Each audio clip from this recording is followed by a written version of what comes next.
We have seen Shedeur Sanders take second-team reps before, but today, interestingly, at least during one move-the-ball period, and it was really one of the first move-the-ball periods that we've seen, the Browns actually had Shedeur Sanders go ahead of Dillon Gabriel. Yeah, I think so. I think he's earned it, and I think we've all seen that. He's done a really, really nice job with all of the things that the Browns have given him to do so far. Big news out of Cleveland. Things have taken quite a turn. Mary Kay Cabot, who used to be one of Shedeur Sanders' biggest critics, is now giving him credit where it's due. She recently shared that Shedeur has officially moved up to take first-team reps at training camp, ahead of Dillon. According to Cabot, Shedeur didn't just land the spot, he genuinely earned it, showing real improvement and skill. This is a big shift in how Shedeur is being talked about, and it really speaks to his hard work and focus. Cabot now says he's no longer just a rookie backup, he's a real contender for the starting QB job. Head coach Kevin Stefanski has reportedly approved Shedeur for those first-team reps, which are expected to start next month. It's a big step forward, and a clear sign that Shedeur is ready to compete at the top level. As we get closer to the season,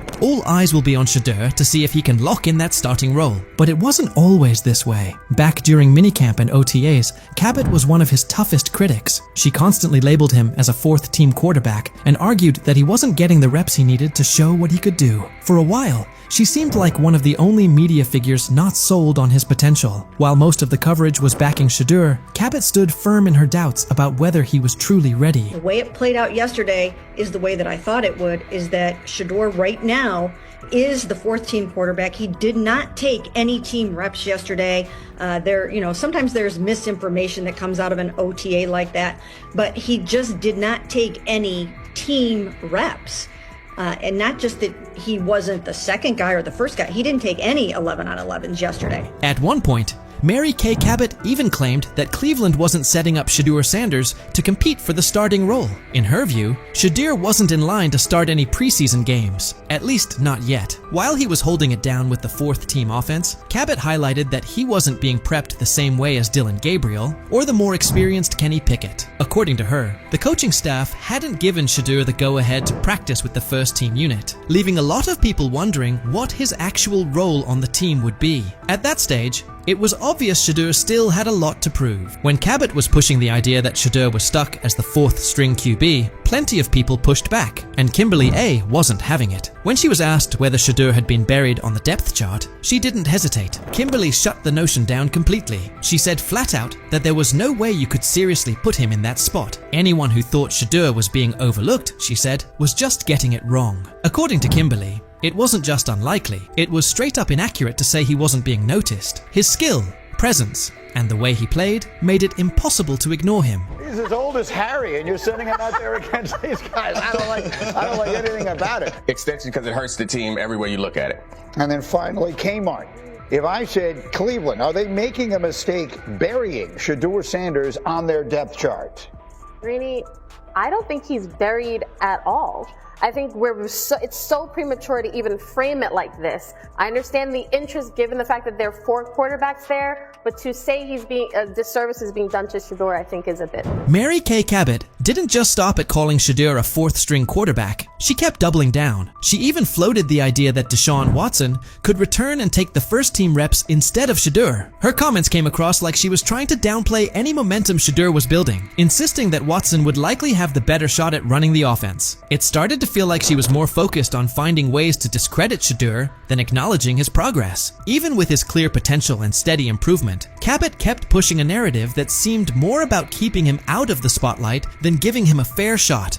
People kind of went crazy over something I wrote last week that Deshaun's going to have a chance to come in and compete. I didn't say Deshaun was going to come in and be the starting quarterback, that it will be someone else. I don't know if it will be a rookie that they bring in. I don't know if it will be someone that is on someone's roster right now that they're going to try to trade for. Mary Kay Cabot didn't hold back when talking about Shedeur Sanders after his ticketing incident. She openly questioned whether he had what it takes to be a true quarterback, calling the situation a serious red flag. Cabot didn't just mention the speeding. She pointed out that Shedeur was going a shocking 40 miles over the limit. She even claimed he was racing another driver who was clocked at 92 miles per hour, describing the whole thing as reckless and dangerous. Her coverage left no room for interpretation. "This isn't what you want from your quarterback," she said, framing the incident as more than just a traffic mistake. It was, in her view, a sign of deeper concerns about his maturity and leadership. But Shedeur's fans weren't having it. The backlash came quickly and loudly. As the criticism piled up,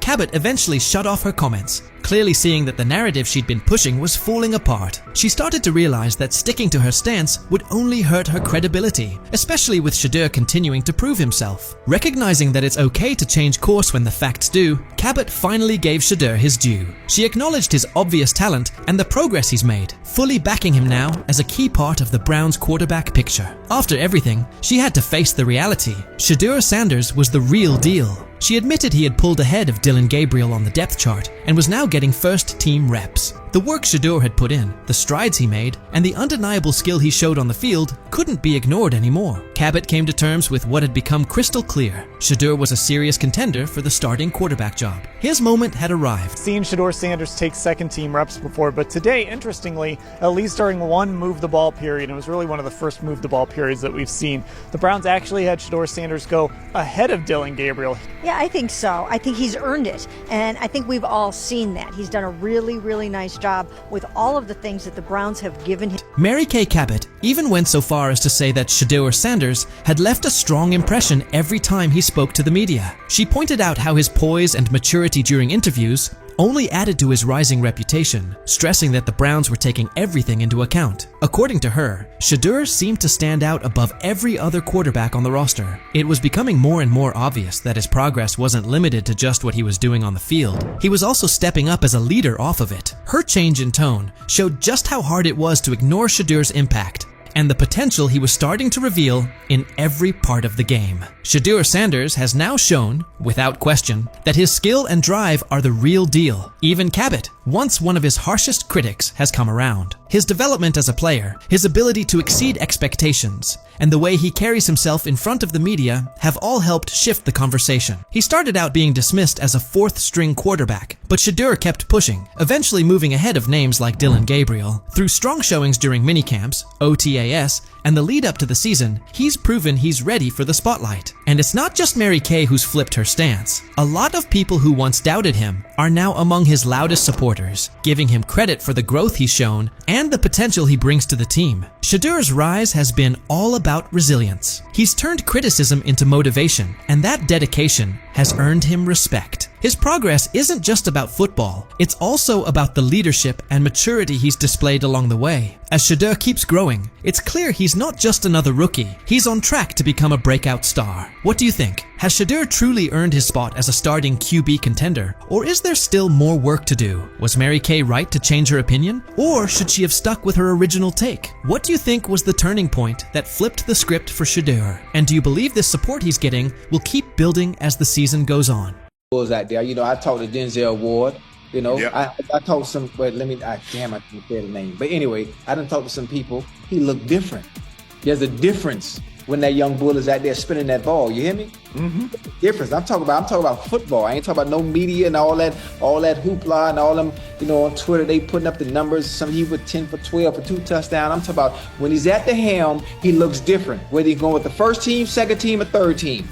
It don't matter. From being buried on the depth chart as a fourth stringer to suddenly becoming a standout on the second team, Shedeur Sanders just pulled off the most impressive quarterback comeback since Tom Brady made the world believe he wasn't finished at 40. What is it going to take for you to just buy in to Shedeur Sanders when players all around him are telling you how different he looks, how good he looked, how he just has that aura to him? Because it seems like all the players that are around Shedeur Sanders have nothing but great things to say about him and love him. Because again, he clearly just looks different than the rest of the competition that we've seen. And like I said, the last time I've seen guys go for or say things about a certain player like that, it was Baker Mayfield. So could 12 be that guy? How long until we see 12? Because I feel like it's just a matter of... The same haters who were cheering when he got dropped to fourth string are now scrambling for excuses faster than a glitchy Wi-Fi during the Super Bowl. Get ready, because this isn't just a step up on the depth chart. It's a serious reality check that's got the critics choking on their own words with a big helping of humble pie. Being said, I see some balls coming out of Shedeur Sanders at that game, and I'm like, kind of looks like a guy. Yeah, I'm reading. He can sling it. I see him, some of the veterans, how they talk to him, mic'd up, see what he's doing in the community. Yep. Talking about Njoku there? Joku, like that. But once you see, different little interactions and things like that, I know he has the talent. We'll see. It'll be a competition that usually brings the best out of guys, especially young guys. So I'm interested to see how that quarterback situation goes. I've heard he's been outstanding. The Cleveland Browns training camp just turned into the most talked about event in town. All thanks to Shedeur Sanders, who took his spot as fourth string and used it as motivation for one of the most impressive rises the NFL has seen in years.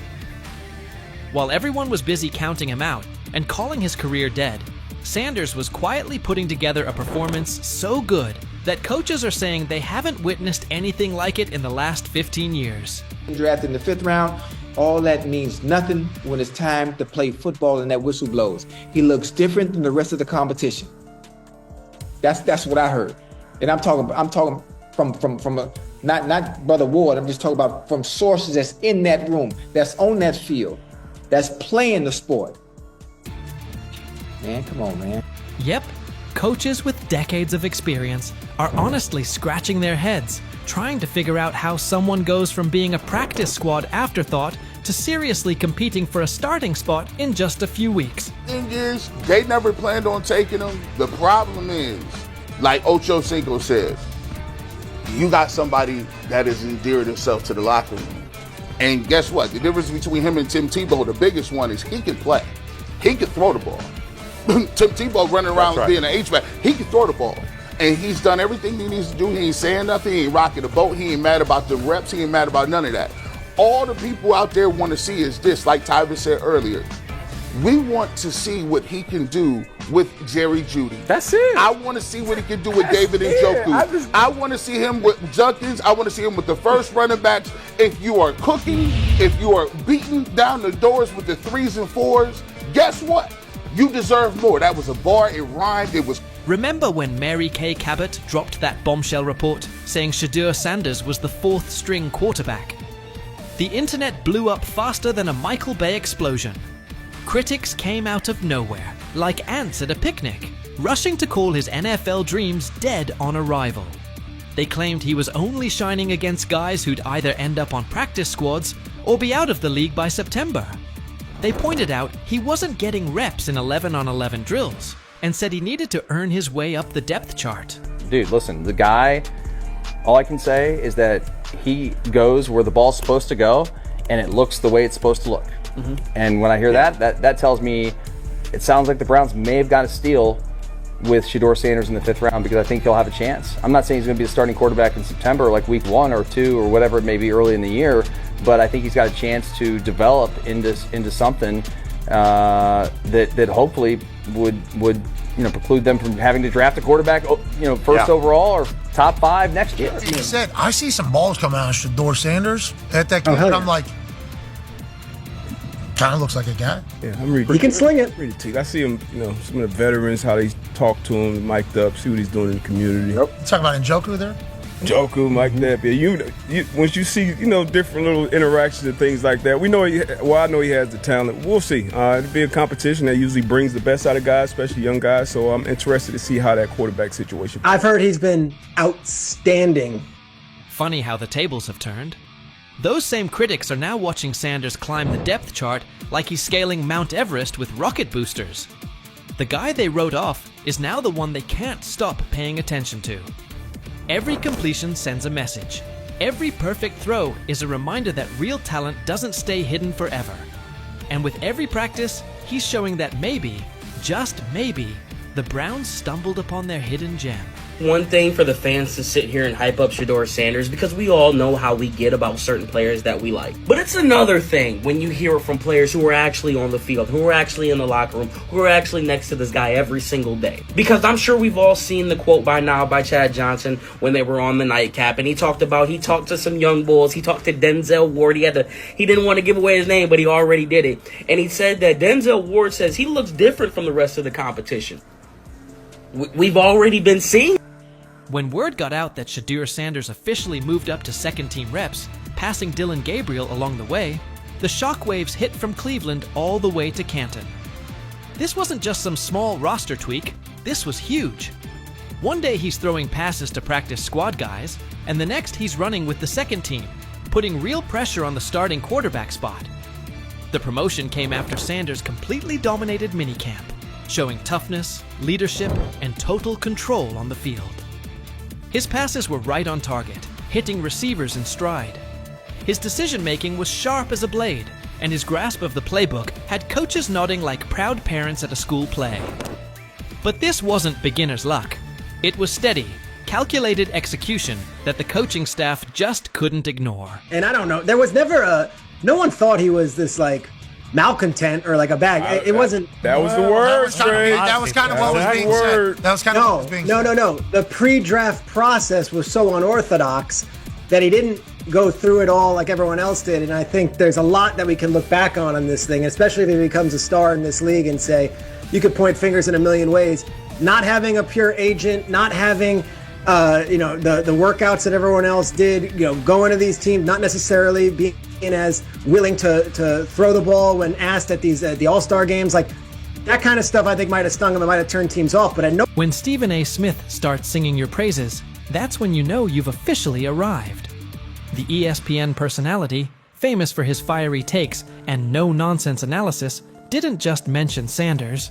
He gave him the full Stephen A. treatment. He praised Sanders not only for his top-tier football skills, but also for the intangibles that separate the good from the great. This kid's mindset puts him ahead of the pack, Stephen said, with the confidence of someone who's seen enough football to spot greatness from a mile away. He pointed out Sanders' composure, mental toughness, and relentless drive to compete at the highest level. When Stephen A. says, "It's not just about throws and stats anymore," you better believe the whole football world is paying attention. Well, this stuff wasn't made up. I covered the draft for ESPN. I'm sitting on the desk. It's Shefty, it's Mel, it's me, it's Lewis. I heard some of the same things that Deion Sanders is talking about. And S.A. and Kenton, you know this, we all have relationships. We all have people who tell us information, they help us prepare to do our job. I heard some of the same things. Some of these things weren't necessarily made up, at least I don't think, from the people that I trust who told me these things. And so